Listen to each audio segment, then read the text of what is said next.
बीडमध्ये सध्या सुरू असलेलं सोशल माध्यमातलं शीतयुद्ध जे आहे ते थांबण्याचं नाव घेत नाहीये। काल रायमोहा या ठिकाणी भाजप नेत्या पंकजा मुंडे यांच्याबद्दल आक्षेपार्ह अशी पोस्ट करण्यात आली आणि त्यानंतर शिरूर कासार परिसर असेल, बीड जिल्ह्याचा परिसर असेल, तणावपूर्ण स्थिती जी आहे ती निर्माण झालेली आहे। सध्या मी बीडच्या शिरूर कासार या शहरामध्ये आहे। सकाळपासूनच दोन्ही गटांनी ओबीसी समाजाच्या काही नेत्यांनी शिरूर कासार जे आहे बंदचा निर्णय त्यांनी घेतला होता। त्यानुसार बीड शहरातलं शिरूर कासार जे शहर आहे ते कडकडीतपणे बंद असल्याचं आपल्याला पाहायला मिळतंय। अत्यावश्यक सेवा वगळता सर्वच दुकाने या ठिकाणी बंद केलेले आहेत। व्यापारी वर्गाने देखील त्यांचा बंद जो आहे तो यशस्वीपणे जो पार पाडल्याचं आपल्याला दिसतंय। हा जो चौकाचा जर परिसर पाहिला तर एरवी इथं पाहिलं तर वर्दळ राहायची, नागरिकांची रेलचेल व्हायची। मात्र आजचा हा पहिलाच दिवस आहे।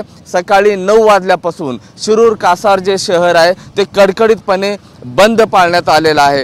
पंकजा मुंडे यांच्याबद्दलचा जो विधान आहे, या प्रकरणातला जो तरुण आहे त्याच्यावरती कारवाई करा अशी मागणी समोर आलेली होती। माझ्यासोबत काही शिरूर कासार इथले कार्यकर्ते, सामाजिक कार्यकर्ते, कशामुळे तुम्ही बंद केलाय? नेमकं दोन समाज आमने सामने का येतात?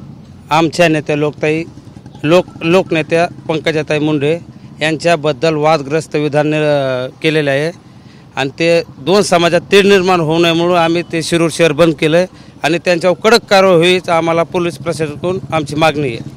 सकाळपासून तुम्ही शहर बंद केलेलं आहे। सकाळपासून नागरिकांचा, व्यापाऱ्यांचा कसा प्रतिसाद राहिला आहे? व्यापाऱ्यांचा आम्हाला भरपूर प्रतिसाद आहे, परंतु काय होतंय, हे पोस्ट जे करतात त्यांना काही भान राहत नाही आहे। त्याच्यामुळं व्यापाऱ्याला आमच्यापासून त्रास होत असेल पण आम्ही क्षमस्व त्यांची माफी मागतो व्यापाऱ्यांसाठी।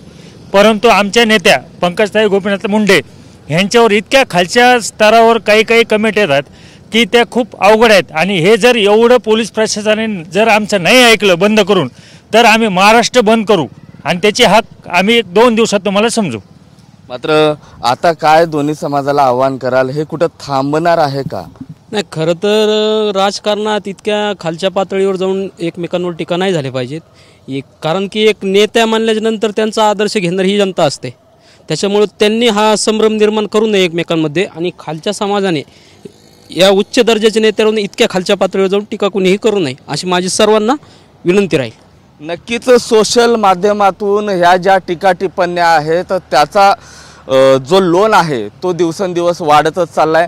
दोन्ही समाज आमने सामने येऊ नयेत यासाठी एका समाजाने पुढाकार घेतला आणि शिरूर कासार शहर आहे तो बंद करण्याचा निर्णय घेतला। आता संबंधित तरुणावर गुन्हा दाखल करण्यात आलेला आहे, त्याच्यावरती कठोरातली कठोर कारवाई करावी अशी मागणी जी आहे इथले पंकजा मुंडे यांचे समर्थक करताना आपल्याला पाहायला मिळतात। कॅमेरा पर्सन हर्षल निकमसह मी महेंद्र कुमार मुधोळकर, TV9 मराठी, शिरूर कासार।